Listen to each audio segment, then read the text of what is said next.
నమస్తే. ఆంధ్రప్రభ భక్తికి స్వాగతం. నేను మహాలక్ష్మి. షిరిడి సాయినాథుని గురించి చెప్పుకోవాలంటే మనకి అసలు ఒక జీవితమే సరిపోదు. మరి ఆ స్వామి ఇచ్చిన సందేశాలను మనతో పాటు పంచుకుంటున్నారు కృపారాణి గారు. మరి ఇప్పుడు మనకి ఏం సందేశాలు చెప్పబోతున్నారో వారిని అడిగి తెలుసుకుందాం. అమ్మా నమస్తే. నమస్తే అమ్మా. ఆందోళన చెందవద్దు, నా ఆజ్ఞ లేనిదే ఆకు కూడా కదలదు. ఏ సందర్భంలో ఇది చెప్పారు? ఒక నిదర్శనం. ఆ. ఈ మధ్య జరిగింది. ఇప్పుడు 2025 కదా, 25 జనవరి ఫిబ్రవరిలోనే జరిగింది. నాకు వేరే స్టేట్ లో జాబ్ వచ్చిందమ్మా. ఇక్కడ ఈ సంవత్సరమే ఇక్కడికి వచ్చాకే, ఈ ఇయరే ఫిబ్రవరి మార్చిలోనే తెలిసిన వాళ్ళ ద్వారా వేరే స్టేట్ లో జాబ్ వచ్చింది అనమాట. ఆఫర్ వచ్చింది. ఎందుకంటే మేడం మా ఆఫీస్ కి ఒక అడ్మినిస్ట్రేటర్ గా కావాలని చెప్పి నన్ను అడిగారు అనమాట. సరే నేను మరి వాళ్ళు అడుగుతున్నారు, వెళ్ళాలా వద్దా అని సంకోచంలో ఉన్నాను. మరి ఆలోచిస్తాం కదా. ఇప్పుడంటే హైదరాబాద్, చెన్నై అన్నా, విజయవాడ అన్నా ఏదో 5-6 గంటల ప్రయాణంతో వెళ్ళిపోతాం. వేరే స్టేట్ అంటే మరి పిల్లలు నా దగ్గర ఉండరు, అమ్మ వాళ్ళు పెద్దవాళ్ళు అయిపోయారు, ఎలాగా అని. శాలరీ ఎక్కువ అయినా కూడా వెళ్ళాలా వద్దా అని ఆలోచించుకున్నా. అయినా ప్రిపరేషన్ లోనే ఉన్నా. పాస్పోర్ట్ మార్చుకుంటున్నాను, రెన్యూవల్ చేసుకుంటున్నాను, వాటికి కావాల్సిన అన్ని పాన్ కార్డులు, ఆధార్ కార్డులు అన్ని చేసుకుంటా ఉంటున్నాను నిదానంగా. వెళ్ళాలా వద్దా అని సంకోచంలోనే ఉంటున్నాను. మళ్ళీ బాబాని చూస్తున్నప్పుడు ప్రతిరోజు బాబాతో ఏదో ఒక విధంగా మాట్లాడుకుంటూ ఉంటాను. ఏంటి బాబా, ఇక్కడి నుంచి నువ్వు అంత దూరం ఎలా పంపిస్తున్నావు నన్ను? మళ్ళీ నీ పూజలు ఏమవుతాయి అక్కడ? మళ్ళీ అంత సౌకర్యం ఉంటదా? ఎలా ఉంటది అక్కడ? ఉద్యోగం అన్ని అకామిడేషన్ గానీ ఏదైనా కూడా మొత్తం అంతా వాళ్ళు భరించేటట్టే. ఏం లేదు, నేను వెళ్ళి ఒక స్టే చేయడం అంతవరకే, అంతే. ఇంకా వేరే ఏమీ అక్కర్లేదు. ఇంకా సరేలే, ఒక అలవాటు అయితే. వాళ్ళు అన్నారు, ఒకవేళ మీకు ఏదైనా మేడం ఇబ్బంది ఉన్నా కూడా 3 నెలలకు ఒకసారి మిమ్మల్ని పంపిస్తాం కూడా, మీ పేరెంట్స్ దగ్గర పంపిస్తాం, మీరు అంత భయపడకండి, మేము ఉన్నాం కదా, మాకు వచ్చి మీరు జాయిన్ అయితే చాలు అని అన్నారు.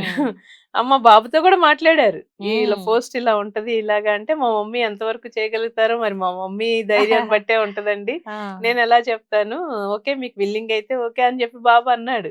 కానీ వెళ్ళాలా వద్దా అనుకుని ఇదే దిగులతో ఒక వారం అయితే ఫీవర్ వచ్చింది. ఫీవర్ వచ్చింది. భయపడ్డా, ఎలా బాబా ఏంటా అని చెప్పి అనుకుంటా ఉంటే బాబు అన్నాడు, అసలు ఏం వెళ్ళక్కర్లేదు, మళ్ళీ నువ్వు ఏదన్నా ఇబ్బంది పడి అక్కడ ఏదన్నా బాగోకపోతే చాలా కష్టం అవుద్ది, ఇలా ఫీవర్ వచ్చాకే అన్నాడు బాబు. ఇబ్బంది అవుద్ది, ఏం అవసరం లేదులే, ఇక్కడ ఎలా జరుగుతుందో అలాగే జరగని, నువ్వు నీ బాబా పూజ చేసుకుంటూ నువ్వు ఇక్కడ ఎలా వెళ్తున్నావు జాబ్కి అలాగే వెళ్ళిపో, వదిలే అన్నారు. తర్వాత నేను అదే దిగులతో బాబా దగ్గర అడిగాను, ఏంటి బాబా మరి వెళ్ళాలా వద్దా, నాకు నువ్వు దూరం అయిపోతే చాలా కష్టం, ఎందుకంటే ఈ పూజలు అవన్నీ లేకపోతే నేను చాలా వర్రీ అయిపోతాను అన్నప్పుడు బాబా అది సమాధానం చెప్పారు, నా ఆజ్ఞ లేనిదే ఆకు కూడా కదలదు అని అన్నారు. ఇంకా అయితే బాబాకి ఇష్టం అవ్వలేదులే అని చెప్పి, ఎప్పుడైతే ఇంక ఈ జ్వరం రూపకంగా వచ్చారో ఇంకెవరు ఇంట్లో వాళ్ళు ఒప్పుకోలే, పేరెంట్స్ ఒప్పుకోలేదు, బాబు ఒప్పుకోలేదు, నిదర్శనం చూపించారు, వద్దులే అని చెప్పి. వాళ్ళు కూడా సరే మేడం మీరేం ఇబ్బంది పడద్దు, మీకు ఎప్పుడు కావాలన్నా ఈ పోస్ట్ అనేది మీకు ఉంటది, రెడీగా ఉంటది, ఏం ఇబ్బంది పడద్దు, మీకు రావాలనిపించినప్పుడే వద్దురుగా అని చెప్పి వాళ్ళు కూడా అలాగే సపోర్ట్ చేశారు. మీరు రావట్లేదని కూడా మేము బాధపడం, మీ పోస్ట్ ఎప్పటికీ అలాగే ఉంటది, ఉంచుతాం కూడా, ఎందుకంటే మీరు ఒక సాయి బంధు. వాళ్ళు మేము సాయి డివోటీస్, ఇలాగా ఈ వీడియోస్ ద్వారానే ఆ మేడం పరిచయం అయ్యారు అనమాట. ఇంకా అందుకని సరే ఓకే అయితే సరే ఆ మాట ఇచ్చారు కదా అని నాకు ధైర్యం వచ్చింది. బాబా కూడా నన్ను ఇంకా ఇక్కడి నుంచి పంపించలేదు. ప్రస్తుతానికి అయితే హైదరాబాద్ లో సురక్షితంగా ఉన్నాను. సరే ఆయన పూజలు ఆ సేవల్లోనే ఉండాలి. ఎందుకంటే ఒక్కరోజు ఎక్కడన్నా వేరే పుణ్యక్షేత్రానికి వెళ్ళినా అరే ఇక్కడ ఇంట్లో పూజ లేదే అనే ఫీలింగ్ వచ్చేస్తుంది. మరి స్టేటే దాటిపోతే అసలు బాబా అక్కడ ఎలా ఉంటారా ఏంటా, అక్కడ క్లైమేట్ ఎలా ఉంటుందా, అక్కడ కొంచెం క్లైమేట్ బాగా ఎండలు ఎక్కువగా ఉంటాయి అన్నారు. నాకు యాక్చువల్ గా చెన్నై క్లైమేట్ కొంచెం సెట్ అవ్వదు అనమాట, చాలా వేడిగా ఉంటది. ఇంకా అందుకనే లేదు, ఆరోగ్య నిమిత్తం ఇప్పుడు అంత దూరం వద్దులే అనుకొని నేను ఇలా అనుకున్నప్పుడు బాబా కూడా అదే అన్నారు, నా ఆజ్ఞ లేనిది ఆకు కూడా కదలదు అని. ఓకే బాబా నిర్ణయం ఓకే అనుకొని ఇంకా ప్రజెంట్ అయితే ఇక్కడ ఉన్నాను. ఒకవేళ ఫ్యూచర్ లో మళ్ళీ ఏదన్నా వాళ్ళు ఎప్పటికీ ఆఫర్ లెటర్ అలాగే ఉంచుతా అన్నారు. ఇంకా సరేలే, నాకు ఎప్పుడైతే వెళ్ళాలనిపిస్తుందో అప్పుడు వెళ్దాంలే అనుకుని బాబా గారు ఆయన ఇస్తేనే కదా ఆజ్ఞ, అది ఆ విధంగా బాబా నాకు సందేశం అందించారు. ఇది కూడా చాలా గొప్ప, అయితే ఇందాక మీరు అన్నారు వెంకటేశ్వర స్వామి పూజ కూడా చేస్తారు. అవునమ్మా. ఇంకా ప్రత్యేక పూజలు మీరు ఏం చేస్తారు?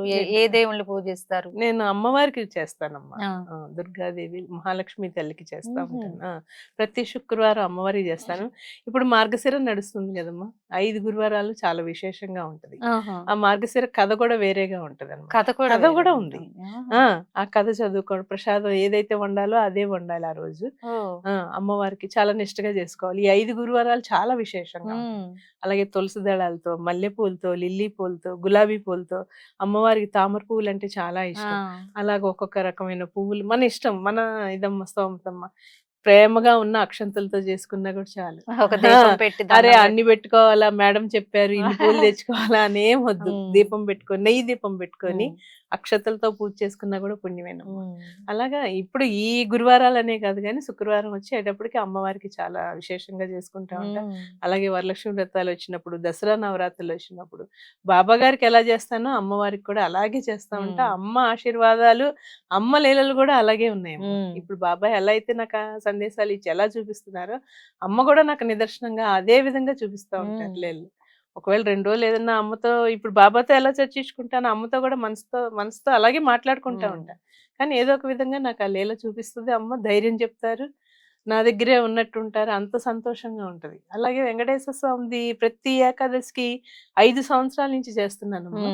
ప్రతి ఏకాదశికి, నెలలో వచ్చే 2 ఏకాదశులకి, అమావాస్య ముందు ఒక ఏకాదశి వస్తుంది, పౌర్ణమి ముందు ఒక ఏకాదశి వస్తుంది. ఆ 2 ఏకాదశులకి వెంకటేశ్వర స్వామి వ్రతం చేసుకుంటా ఉంటాను.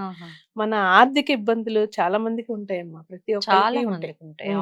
ఫైనాన్షియల్ గా ఒకవేళ ఎదగలేకపోయినా, ఒకవేళ ఉండి కూడా మనం ఇంకెక్కడన్నా అవుట్ సైడ్ డబ్బులు ఇచ్చేసి రాకపోయినా, ఇట్లాంటి వాటన్నిటికి కూడా మనం వెంకటేశ్వర స్వామిని, అమ్మ పద్మావతి అమ్మవారిని కొలుసుకుంటే, మన ఇంట్లో నిత్యం చేసుకుంటా ఉంటే మనం ఎంతో ఉపశమనం పొందుతాం ఖచ్చితంగా. మనం ఎప్పుడైతే మనకి ఎవరైతే ఇవ్వాల్సిన బాకీలే గాని, లేదంటే మనం ఇంకెవరికన్నా ఇవ్వాల్సిన అన్నా కూడా అవన్నీ కూడా నిదానంగా తీరిపోతాయి. మనం చేసుకునే విధానంలో ఉంటది. చెయ్యమన్నారు కదా అని అదే ఆ రోజు చేసుకోవడం కాదు. మనం మనసు పెట్టి, స్వామికి అలంకరణ అంటే చాలా ఇష్టం. రేపు మంగళవారం నుంచి ధనుర్మాసం ప్రారంభమవుతుంది. చాలా విశేషమైన రోజులు ఆ నెలంతా కూడా, భోగి రోజు వరకు, అదే సంక్రాంతి పండగ వరకు ధనుర్మాసం. ఈ ధనుర్మాసం తిరుప్పావే చదువుకున్న, వచ్చినా రాపోయినా తెలుగులో కూడా ఉంటది. అది చదువుకుంటూ ఆ స్వామివారికి తులసి దళాలతోటే ఎక్కువ పూజ చేసుకుంటా ఉంటే, తెల్లవారుజామున చేసుకుంటే చాలా మంచిది. చాలా మంచిది. 3 నుంచి 4:30 లోపు ఆ పూజ అయిపోతే మీకు ఆ నెల చేసి చూడండి ఎంత ప్రశాంతంగా ఉంటదంటే అంత ప్రశాంతంగా. అది మనం చేసే దాన్ని బట్టి ఉంటుంది, మన ఓర్పు. ఇప్పుడు నిజంగా నేనైనా ఒకసారి లెగగలుగుతా, ఒకసారి లెగలేకపోతాం. అయ్యో లెగలేదే, స్వామికి లేట్ అయింది అనే కాదు, కన్నా లెగిసి చేసుకొని ఆ నెల రోజులు వెంకటేశ్వర స్వామి చేసుకుంటే ఎంత పుణ్యం అంటే, సంవత్సరంలో మనం చాలా ఫలితం పొందుతాం. మళ్ళీ సంవత్సరం ధనుర్మాసం వచ్చే లోపుకి 30% సమస్య తీరిపోయి ఉంటాం. నిజమమ్మా, నిజం. అంత ఇది. అందుకని నేను ఇవన్నీ నాకు బాబా చెప్పిందే. ఆర్థిక ఇబ్బంది ఉన్నప్పుడు నువ్వు ప్రతి శనివారం వెంకటేశ్వర స్వామి గుడికి వెళ్ళమని చెప్పి, ప్రతి శనివారం నేను వెళ్తాను. బాబా కూడా కాదు, వెంకటేశ్వర స్వామి గుడికే వెళ్తాను. అది బాబా గారు చెప్పిందే నాకు. వెంకటేశ్వర స్వామి గుడికి వెళ్ళి తులసిమాల అర్పించి, అక్కడ స్వామి పూజ అంతా చేశాక తీర్థం ఇస్తే ఆ తీర్థం తీసుకొని అక్కడ కాసేపు కూర్చొని ఆ ప్రశాంతత పొంది అప్పుడు మళ్ళీ నా ఆఫీస్ పనులకి నేను మునుగుతాను. అదే అలాగా మనం చేసుకుంటా ఉంటే ఫలితం పొందుతాం. చేసుకోకుండా మనకి ఫలితం రావాలి అని అంటే, ఒకవేళ యాదృచ్ఛికంగా మనం పూర్వజన్మలో చేసిన పుణ్యం ఉండుంటే అట్లాగే అయిపోద్ది. మనం చెప్పలేం కదమ్మా. ఒక్కోసారి అదృష్టం ఏ రూపాన కలిసి వస్తుందో కూడా మనకు తెలియదు. సో మన సాధనే మన జీవన శైలిని మారుస్తుంది. నువ్వు ఎంత సాధన చేసుకుంటే, ఇప్పుడు బంగారం నగ రూపం రావాలంటే ఎంతో కొలిమిలో ఉంటేనే అదొక రూపం వస్తుంది. అంతే కదా, కాల్చి కాలి అదొక రూపం వస్తుంది. మనం సాధన చేయగా మన సమస్యల్ని మనమే దాటుకుంటాం. ఇది నిజంగా అనుభవపూర్వకంగా ఎవరికి వాళ్ళు తెలుసుకుంటే ఖచ్చితంగా తెలుసుకొని వాళ్ళ జీవిత విధానంలో సంతోషంగా ఉంటారు.